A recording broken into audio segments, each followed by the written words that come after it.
Donc bonjour. Bonjour. On est au MPEP à Aix-en-Provence. Donc présentez-vous. Vite fait. Je suis Magali Perna. Je suis l'auteur du blog qui s'appelle Contre la Cour. Voilà, et qui est spécialisé sur la réforme de la gouvernance économique européenne.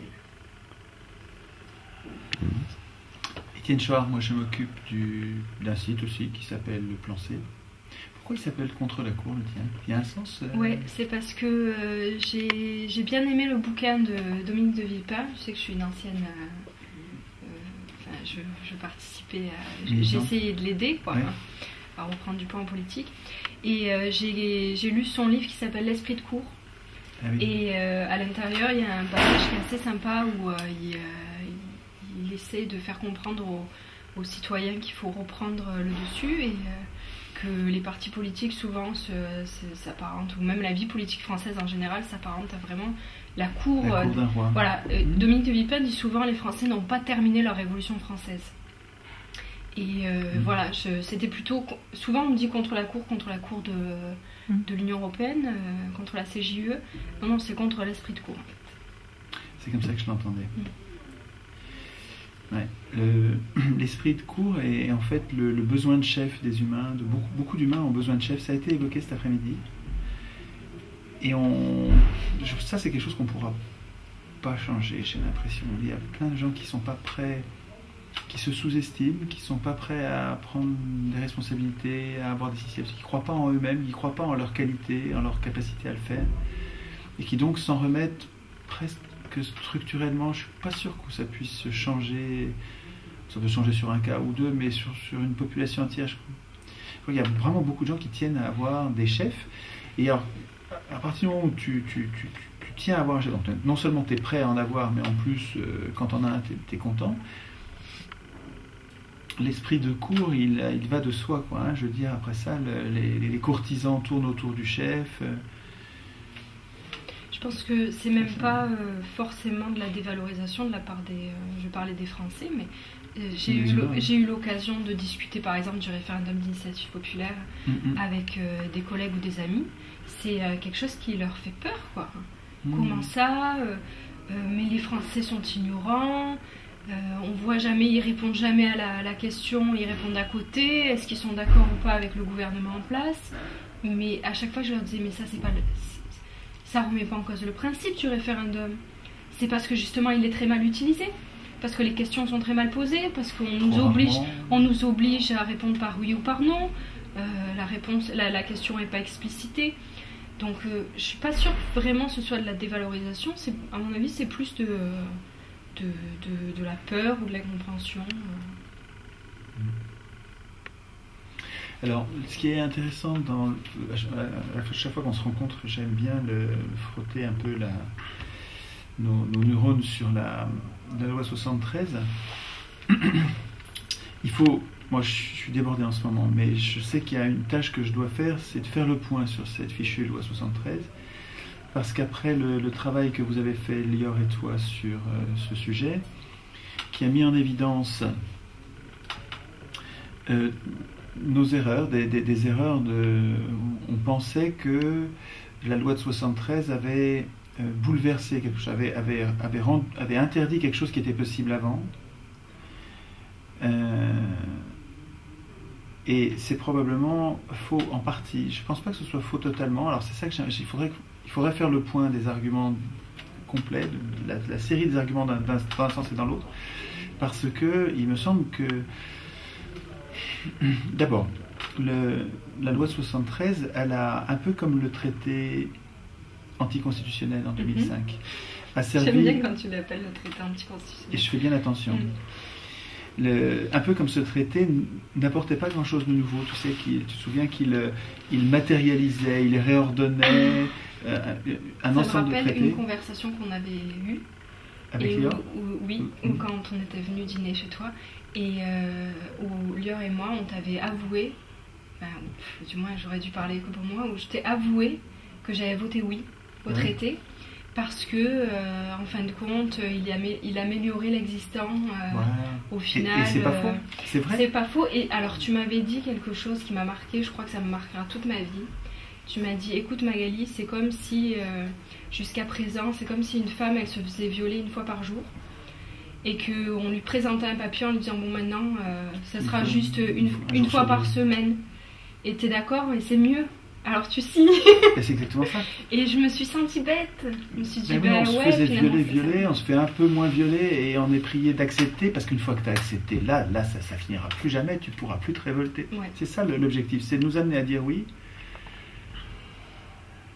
C'est la différence avec les fascismes du milieu du XXe siècle, c'est que de nouveaux fascismes, qui a les mêmes raisons, hein, c'est des bas salaires, c'est la perpétuation des privilèges, la domination la plus totale possible d'une classe de possédants, c'est ça qui justifiait le fascisme. Vraiment, les gens qui défendaient Hitler, ils disaient plutôt Hitler que le Front Populaire, c'était des anticommunistes. Donc c'était vraiment des possédants qui ne voulaient pas partager et qui en voulaient à la République, ils l'appelaient la gueuse, ils voulaient la peau de la gueuse. Et je pense que le fascisme d'aujourd'hui, il est plus malin, mais c'est le même motif, c'est le même objectif des bas salaires, du chômage qui permet des bas salaires. Et la nouveauté, c'est qu'ils arrivent à l'obtenir avec notre accord. C'est beaucoup plus malin, quoi. Le système fascisant actuel, justice fascisant pour faire le lien avec la brutalité, parce qu'il y a toujours la brutalité économique, mais elle est mieux habillée et elle obtient notre accord. Et du coup, ça t'a choqué quand je t'ai dit la loi de 73, elle était... Ça serait super si on avait la loi de 73 aujourd'hui. Parce que je suis peut-être toujours dans cette perspective d'avoir mieux. Bien sûr, c'est pas l'idéal, mais... Je m'attendais à ce que... Voilà, quand tu as commencé à dire la loi de 73, si on la réécrivait, je m'attendais à ce que tu dises, si on l'avait aujourd'hui, on trouverait que c'est finalement mieux parce que ça s'est dégradé depuis. Et là, j'aurais abondé dans ton sens. J'aurais dit, c'est vrai que comme ça n'a pas cessé de se dégrader, retourner à une étape antérieure du verrou progressif, de la prison progressive, ça aurait été mieux. Mais c'est pas ça que tu as dit. Tu as dit, si nous l'écrivions aujourd'hui, nous écririons la même. Ah bah non. Non. Mais justement, mais ça, à mon avis, c'est parce qu'on n'a pas encore eu, et c'est ma faute, je manque de temps, mais c'est quelque chose qu'il faut que je fasse et très sérieusement.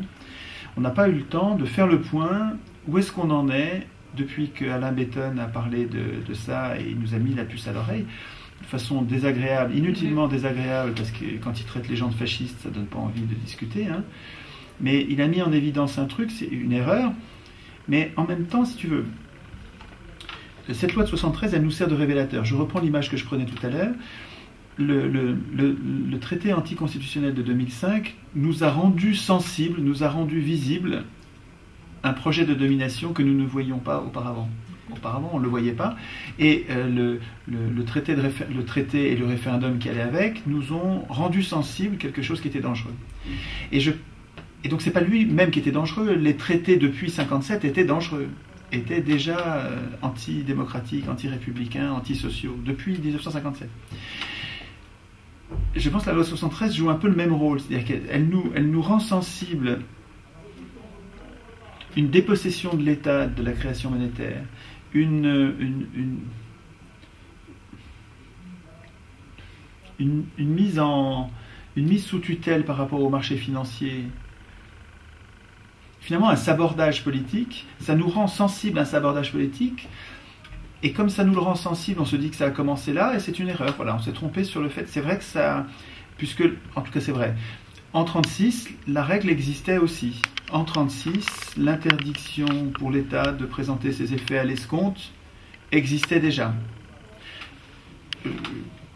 Je souligne peut-être un petit doute qui reste, c'est que je suis pas sûr, c'est pas parce que ça existait en 1936 et ça existe en 1973 que ça existait dans tout l'intervalle. En tout cas, on n'a pas trouvé de loi, voilà, on a épluché les lois et les décrets. Oui, mais enfin, il y a eu la nationalisation entre-temps. La nationalisation, elle a touché qu'au statut, elle n'a pas modifié, on va dire, les règles de fonctionnement en matière de création monétaire. Je sais pas ça, voilà. Donc ça mériterait, c'est possible, ça mériterait d'être vérifié parce que c'est quand même... C'est quand même bizarre. C'est quand même bizarre. On nationalise regarde le traité de Maastricht, il est arrivé, il a modifié des choses en termes de création monétaire. Par contre, il n'a pas touché au statut. La Banque de France est toujours une banque nationalisée. Parce que ce sont vraiment deux. Oui, mais si elle est nationale nationalisée et qu'elle est rendue indépendante, que finalement son gouverneur fait la pluie et le beau temps en matière de création monétaire, puisque finalement, ce qui vous a semblé à Lior et toi acceptable parce que c'était validé par le Parlement, me paraît moi inacceptable. C'est-à-dire que les conventions seraient acceptables si nos élus ou nous-mêmes pouvions en être à l'initiative. Le problème, c'est que dans l'organisation de la loi 73, ces conventions sont à l'initiative du gouvernement et du gouverneur, après, qui n'est pas quelqu'un d'élu du et tout. ça, c'est le principe de la Ve République. Aujourd'hui, oui, mais qui est tyrannique. Aujourd'hui, le Parlement n'est à l'initiative pratiquement de rien. Voilà, mais par contre, rien ne l'empêche. Il détient quand même la majorité. C'est lui qui forme le gouvernement. C'est de lui qu'émane le gouvernement. À un moment donné, il peut s'imposer. Il peut dire je refuse. Je refuse dans telles conditions. Magali, c'est théorique. Il a la possibilité d'amender les lois. Magali, je pense, je me trompe peut-être, mais je crois que c'est théorique. C'est-à-dire que l'organisation des partis politiques, l'organisation hiérarchique des partis politiques, avec les chefs des partis politiques qui donnent à chacun des députés. Donc il faut comprendre que l'oppression, elle est individuelle sur chacun des députés. On l'a bien vu avec le pacte budgétaire. Voilà, le chef de parti va donner ou pas les investitures pour les prochaines élections. C'est-à-dire que si tu n'es pas sous l'investiture d'un parti, tu n'es pas élu. Donc ta carrière politique et le fromage qui va avec, et puis les micros, la reconnaissance sociale, toute l'existence sociale qui va avec l'élection, c'est terminé. Donc le chef a, par ce biais, mais ce n'est pas un biais, il a par ce moyen, par ce levier, un moyen de pression sur ses élus qui est tout à fait considérable, dont parlent les élus eux-mêmes. J'avais eu un entretien avec Blo, qui me montrait cette dépendance totale qu'il avait sentie quand il était à l'Assemblée. Il disait, mais on n'a absolument aucune liberté de manœuvre, on doit faire comme le parti dit, comme le chef était venu pour dire pour protester en disant, mais attendez, mais vos parlementaires, vous croyez qu'il n'est pas question qu'ils prennent des libertés. Et donc là, si tu veux, mais je pense que c'est une pratique française. Oui, on voit en Allemagne, c'est aussi un régime représentatif. Pourtant, le Parlement a à cœur de préserver ses prérogatives de législateur. En France, qui sont des miettes. Mais ce sont pas. Qui sont des miettes, qui sont des Alors, apparences. C'est vrai. Après, on me dit souvent que je suis très théorique, je regarde le texte, mais. Ben oui. C'est possible ça. C'est pas sûr, ça se démontre, mais c'est possible. On est quelquefois emporté dans une réflexion qui est théorique, et on oublie de vérifier que ça... J'ai quand même l'impression, quand on regarde la presse allemande et tout ce qu'on dit sur le mode de fonctionnement allemand, que... ils protègent mieux leur souveraineté, tu as raison de souligner. Voilà, la chancelière est quand même tenue par sa majorité. En France, au plus, mais c'est peut-être le mode de fonctionnement français, au plus on te libère de responsabilités. On pouvait être emporté vers des réflexions théoriques en oubliant que certaines d'entre elles sont pas d'application pratique, quoi. Et quand on parle du pouvoir du Parlement, que finalement ça dépend que des parlementaires, finalement de reprendre... on oublie la discipline qui règne dans les partis et auxquelles se sont contraints les parlementaires de façon, je crois, inimaginable pour les citoyens. C'est Montebourg qui nous expliquait la déception du jeune député qui s'aperçoit que c'est très compliqué de changer quelque chose. Hein. Et je crois qu'il le disait sincèrement, comment il s'appelle, Laurent Wauquiez aussi m'expliquait ça. Ouais, nous on a rencontré avec lui un député qui nous disait c'est mon dernier mandat parce que je pensais changer les choses et puis j'ai rien changé. Finalement, ce que j'ai aimé dans ma vie politique, alors qu'il nous disait qu'il avait sacrifié énormément sa vie de famille, etc., parce qu'il aimait son mandat d'élu. Finalement, ma seule réussite, c'est au niveau local. Et au niveau national, tout est tellement verrouillé que je suis parvenue à rien. C'était... Donc ça permet de relativiser, quand tu dis finalement c'est pas la loi de 73 qui pose problème, c'est les élus et ce qu'ils en font. Les élus n'ont pas signé les conventions qu'ils auraient pu signer pour créer de la monnaie gratuitement. Les élus ont creusé la dette Ils auraient pu ils auraient pu ne pas la creuser. C'est vrai, moi j'analyse ça aussi comme des trahisons, hein, mais en même temps il faut se rendre compte qu'il suffit que le parti soit morpionné par les riches, pris en contrôle par les riches, asservi, endetté par les riches. Quand les riches donnent tant d'argent, le parti il a une dette qui rend après. Mais c'est ça qui est encore plus triste quand on conclut le débat sur la loi 73, c'est de se dire finalement ils pouvaient mais ils l'ont pas fait. C'est pire encore que de se dire par une logique oligarchique, on a imposé cette loi, voire. Alors, pour revenir sur la loi 73 quand même, sur ce qui s'est passé, vous concluez qu'il ne s'est rien passé, je crois, il me semble en tout cas. Cette loi n'a rien changé au point de vue de la création monétaire. Mais je ne crois pas ça. Je pense que mettre en place un système de convention dans lequel le Parlement n'a pas le voix au chapitre et dans lequel le gouverneur existait auparavant. Mais c'était le gouverneur qui était à l'initiative. Oui. Les conventions étaient passées entre le gouverneur et le ministre. Et il fallait des conventions pour. Attends. Tu sais, dans la loi 73, il y a toute une série de lois qui sont supprimées par la loi 73, toute une série de décrets et de lois qui permettaient, au cas par cas, mais il y en a des dizaines, qui permettaient au cas par cas à l'État de faire créer de la monnaie par une banque, pour le compte d'un organisme public, pour l'organisme d'une caisse des dépôts de ceci, pour l'organisme. Il y avait de très nombreuses lois qui, au cas par cas, avaient rendu possible la consigne donnée à la Banque de France de créer de la monnaie gratuitement pour ces institutions-là. Ça, c'était bien de la création monétaire, et ça a disparu en 73, puisque toutes ces lois ont été supprimées. J'ai pas connaissance que ces lois ou ces décrets concernaient de la création monétaire. Concernaient peut-être des modalités de fonctionnement de la Banque de France qui ont été modernisées par la loi 73. Donc ça permettait à ces organismes d'emprunter auprès de la Banque de France. Ça, je ne peux pas te le certifier. Par contre, ce que je peux te certifier, c'est qu'avant la loi 73, il y avait des conventions qui organisaient des prêts ou des avances de la Banque de France. Et donc, parce que tu sais qu'il y avait un encours. Il y avait un encours, c'était une toute petite somme d'ailleurs, l'État était déjà bien étranglé en fait. Et je pense que la création monétaire avant la loi 73 passait plus par le réseau des banques nationalisées que par la présentation directe des effets du Trésor à la Banque de France. C'est une bonne question qu'il faudrait creuser, à savoir et c'est une question qu'on se pose avec Lior, est-ce que parmi toutes les conventions qui ont été abrogées par la loi 73, est-ce qu'il n'y en a pas certaines qui n'ont pas été renouvelées? Voilà.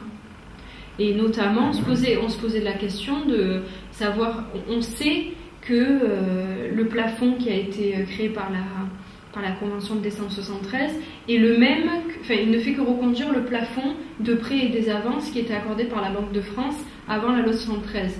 Par contre, ce qu'on ne sait pas, c'est s'il y avait par exemple des conventions qui permettaient des prêts ou des avances aux établissements publics, aux entreprises publiques, entre guillemets. Mais ça vous en auriez trouvé dans votre recherche de convention s'il y en avait?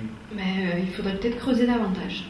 D'accord. Voilà. Parce qu'on a surtout creusé sur les conventions post-73 pour savoir si on n'en avait pas loupé, si on n'avait pas réévalué les plafonds, etc. On a trouvé seulement celle de décembre 73. J'ai lu ça. Par contre, peut-être qu'il y en avait... Alors, il y a quelque chose qu'il faudrait qu'on fasse, c'est un entretien comme ça, ou filmé ou pas d'ailleurs, peu importe, mais avec un gars qui s'appelle André Chiesa, qui a fait sa thèse sur la création monétaire, qui travaille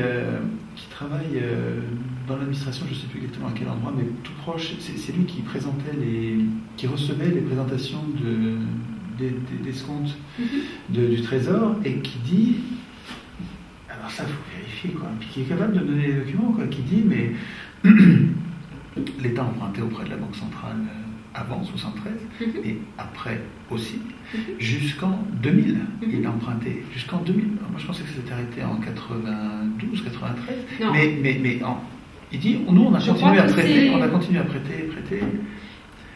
C'est étonnant, mais en tout cas, une chose est sûre, je crois que c'est jusqu'en 2002, 2003 ou 2004, je ne saurais pas dire exactement, mais il a fallu attendre cette date-là pour avoir terminé de rembourser les avances et les prêts. Alors voilà, ce qu'il y a, c'est et à mon avis, c'est ça le truc, c'est que on a continué à prêter à l'État, mais de moins en moins, pour que progressivement l'encours, qui n'était pas très élevé, c'était 20 milliards, je crois, mais disparaisse, quoi. Et à mon avis, c'est ça le truc. Parce que sinon, ce qu'il présentait, c'était comme un non-respect de la loi. On ne respectait pas la loi de 73. Et il est possible que ce soit une mesure d'étranglement progressif, alors de mise c'est ça, parce que d'appurement des comptes. Après la loi de 93, il y a des modalités de remboursement qui ont été mises en place, enfin un calendrier de... C'est peut-être ça. Eh bien, vous voulez continuer? Oui, juste un mot. Quand tu disais, il me semble que cette loi, on l'écrirait de la même façon aujourd'hui. Moi, je trouve qu'on l'écrirait différemment. On devrait l'écrire différemment. On ne devrait pas s'en remettre ni au gouvernement pour déclencher la politique monétaire, décider si on emprunte, pas emprunte. Je ne pense pas que le gouvernement qui va avoir des vues électoralistes, va avoir des biais par rapport à l'intérêt général pour être élu. Et donc va probablement créer de la monnaie, ça c'est Frédéric Lordon qui renchérirait là-dessus en disant quand même, il ne faut pas que ce soit les politiques. Donc alors tu donnerais l'initiative au gouverneur de la Banque de France? Non plus. Le gouverneur de la Banque de France, je ne veux pas en entendre parler non plus. Le Parlement, à mon avis, non plus. Je trouve bien plus séduisante l'idée, puisque c'est un débat technique, ça quand même, hein, un débat politique, mais technique, savoir combien le pays a-t-il besoin de monnaie en ce moment. Est-ce que nous manquons de monnaie ou est-ce que nous en avons trop? Est-ce que l'État a besoin d'emprunter ou est-ce que l'État n'en a pas besoin? Et cette décision pourrait être très bien prise par des jurés de citoyens tirés au sort, formés pendant des mois. Hein. Il ne s'agit pas de faire n'importe quoi. Donc ces testards Jacques Testard qui bosse sur des assemblées de citoyens tirés au sort, qui sont formés pendant 6, 7, 8 mois. Il y a un exemple en Afrique sur, c'est pas les OGM où ils ont monté... Voilà, au Mali, où ils ont été tout à fait pertinents, c'est-à-dire qu'ils ont travaillé pendant des mois, se sont devenus des experts là-dessus. Et donc, sur la création monétaire, alors quand j'en parle à Frédéric Lordon, ça lui fait une assemblée tirée au sort, il tique encore, il dit peut-être... Et je lui dis, mais comme Testard dit, si vous avez peur d'une assemblée tirée au sort, parce que vous avez peur qu'il y ait un trop gros ratio d'incompétents, ou un trop gros ratio de gens qui font pas l'affaire, ou des influences que vous n'avez pas su contrôler, que vous n'avez pas su...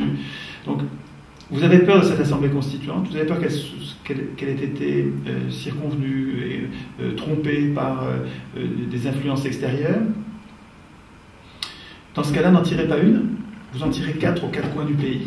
Et la règle, c'est de ne pas communiquer. Vous réfléchissez chacun dans votre coin et dites-nous ce que vous en pensez. Et quand les 4 décident, proposent, conseillent une décision qui est la même, ou pratiquement la même, Testard dit c'est scientifique. C'est-à-dire qu'on peut en tirer quelque chose qui n'a rien à voir avec ce que ferait un politicien. Le politicien, il y a plein de biais. Là, on a retiré beaucoup de biais en se donnant les moyens, avec plusieurs assemblées tirées au sort. Je suis pas convaincue, mais après on en revient toujours à l'objection que je te fais, c'est qu'à partir du moment... C'est quoi, c'est la compétence le problème? C'est la compétence, c'est la technocratie, le pouvoir des technocrates. Je vois pas en quoi les tirés au sort seraient davantage formés, mieux formés que les élus. Ah ben, moi je vois un conflit d'intérêts majeur chez les élus. Comme les élus doivent leur campagne électorale, donc leur élection passée, et leur campagne électorale future, donc leur élection future, à ceux qui possèdent les médias, je sais qu'il y a une corrélation entre les passages à la télé et les résultats électoraux, ces gens-là dépendent, pour ce sujet de la création monétaire, qui est central pour leur donneur d'ordre, c'est-à-dire leur financeur de campagne électorale, leur maître, quoi. Hein. Leur maître qui leur laisse une liberté, une certaine liberté, mais il y a des sujets sur lesquels ils ne sont pas libres. Je pense que sur la création monétaire, les députés sont précisément libres. Alors que les tirés au sort, les tirés au sort, tu vas avoir plein de gens honnêtes là-dedans. Hein. Tu vas avoir plein de gens honnêtes, puis qui seraient très vexés qu'on essaye de les influencer, et qui sonneraient le tocsin quand on commencerait à les corrompre, quand on commencerait à essayer de les corrompre. Alors qu'un élu, il est tellement débiteur. Un débiteur, c'est facile à corrompre. Hein. Il est difficile de corrompre quelqu'un qui vous doit rien. Il est difficile de corrompre quelqu'un qui vous doit... C'est possible, mais quand c'est une assemblée, quand c'est 4 assemblées aux 4 coins du pays... Non, mais ça, je suis d'accord avec ça. C'est sur la capacité de former correctement des gens sur des sujets aussi pointus, de ne pas donner trop de pouvoir à la technocratie, que les tirés au sort ne soient pas trop dépendants des technocrates comme le sont les élus aujourd'hui. Non, mais c'est pas si compliqué. Jeanneney, quand il explique, tu sais, Jean-Marcel Jeanneney, quand il explique dans La France qui gronde, un petit bouquin où il explique, tu sais, toutes les phases où on a créé trop de monnaie, il dit je sais ça, je sais qu'on a créé trop de monnaie dans telle phase de l'histoire, il nous les explique, on sait. Ok, ça va, on a compris, il ne faut pas en créer trop. Puis dans la deuxième partie de son bouquin, il explique comment on pourrait faire, puisque personne n'est capable de dire combien nous avons besoin de monnaie, combien le corps social a besoin de monnaie, personne n'est capable de dire. Pas une question de compétence de technocrate, personne ne sait. Ni les technocrates, ni les... C'est pas justement alors la bonne solution de laisser ce pouvoir aux banques et de pouvoir distribuer l'argent en fonction des besoins réels de l'économie? Mais non, parce que ça n'a rien à voir avec les besoins de l'économie. Tu es gentil quand tu dis c'est parfait. Non, quand on laisse ce pouvoir aux banques, les banques prêtent trop quand on n'en a pas besoin et pas assez quand on en a besoin. Pourtant, elles prêtent en fonction de ce qu'on leur demande. Exactement, mais ce que je dis, c'est que ça n'a rien à voir avec nos besoins en monnaie. En période d'euphorie, la période où tout va bien, où les marchés, c'est l'exubérance des marchés, comme dit Grisman, dans cette période-là, tout le monde croit en l'avenir. Ça n'a rien à voir avec nos besoins en échange. On a besoin, comme on a besoin, un organisme a besoin de sang pour vivre, on a besoin d'un certain nombre de signes monétaires pour avoir notre activité quotidienne. Sinon, on commence à être au chômage parce qu'on n'en a pas assez. Donc, indépendamment de nos besoins, en période d'expansion, d'optimisme, nous faisons tous, les emprunteurs et les prêteurs, donc les citoyens et les banquiers, nous faisons tous des paris sur l'avenir qui nous conduisent à emprunter, donc à créer de la monnaie.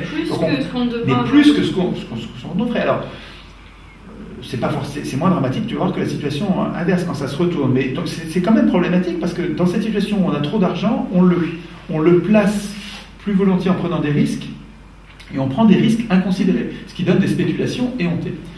Mais c'est pas le pire. Le pire, c'est que quand la situation se retourne, parce que tous les acteurs savent bien que les armes ne montent pas jusqu'au ciel et que cette phase de respiration où tout va bien est toujours suivie par une phase d'expiration où les choses vont mal. Donc on le sait et les acteurs le savent bien.